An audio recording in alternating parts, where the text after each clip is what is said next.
This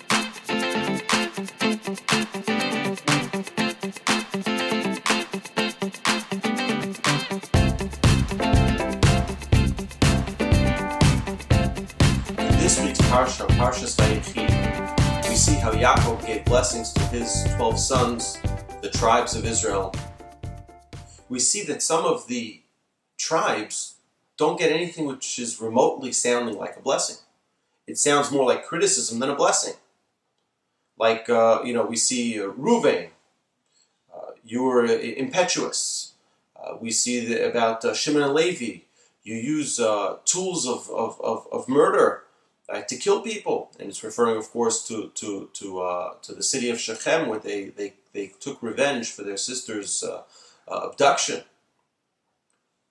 So, what type of blessings are those? But yet we see that the Torah tells us that these were all blessings.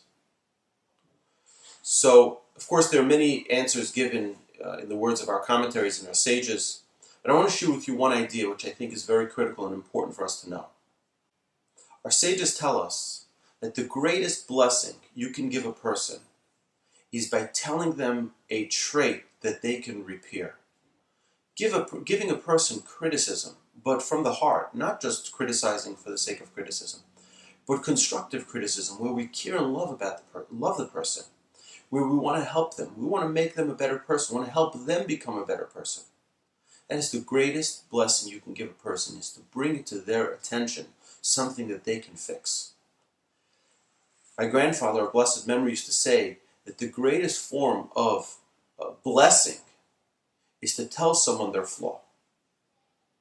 What Jacob was doing here is pointing out to some of his children a flaw that they can fix, a flaw that would go down to their descendants if they didn't repair.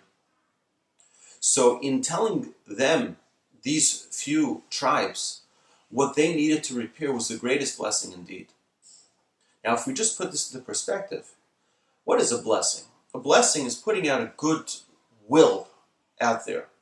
Is it going to happen? If I bless someone that they should be very successful in their business and they should close that business deal, is that going to happen just because I bless them? Not necessarily. It's up to the will of the Almighty. But when you tell someone a trait that they can fix, it's within reach, it's within their ability, within their hands, that they can make this happen. And therefore, our sages tell us that telling someone a flaw that they have, that they possess, that they can repair, is indeed the greatest blessing you can give them. So, let's take this lesson from this week's Parsha, that if there's someone who we love and we care about, and we know, because the Talmud of course tells us, that you're not allowed to criticize someone who you know will not accept from you.